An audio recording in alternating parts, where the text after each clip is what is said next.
നേരത്തെ കാലത്തെ തുടരുന്നു. ആദ്യം നോക്കാം ഈ മണിക്കൂറിലെ പ്രധാന വാർത്തകൾ.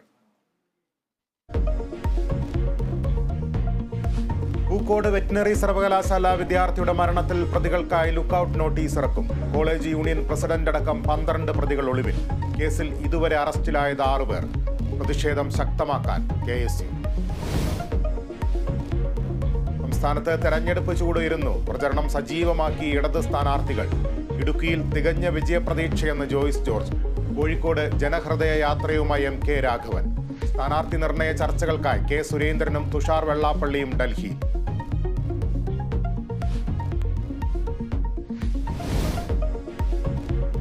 കോൺഗ്രസിന്റെ സമരാഗ്നി യാത്രയ്ക്ക് ഇന്ന് സമാപനം. തെലങ്കാന മുഖ്യമന്ത്രി രേവന്ത് റെഡ്ഡി ഉദ്ഘാടനം ചെയ്യും. തലസ്ഥാനത്ത് ഗതാഗത നിയന്ത്രണം. സ്ഥാനാർത്ഥി ചർച്ചകൾക്കായി കോൺഗ്രസ് സ്ക്രീനിംഗ് കമ്മിറ്റി ചേരും.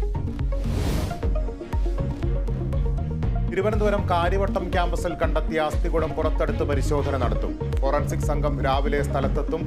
പഴയ വാട്ടർ ടാങ്കിനുള്ളിൽ മനുഷ്യന്റെ അസ്ഥികൂടം കണ്ടെത്തിയത് ഇന്നലെ. മുഖ്യമന്ത്രി പങ്കെടുക്കുന്ന മുഖാമുഖം പരിപാടി കൊല്ലത്ത്. തൊഴിലാളികളുമായി കൂടിക്കാഴ്ച നടത്തും. 2000-ഓളം പേർ പങ്കെടുക്കും. പരിപാടി രാവിലെ 9:30 മുതൽ ആശ്രാമം യൂനുസ് കൺവെൻഷൻ സെന്ററിൽ.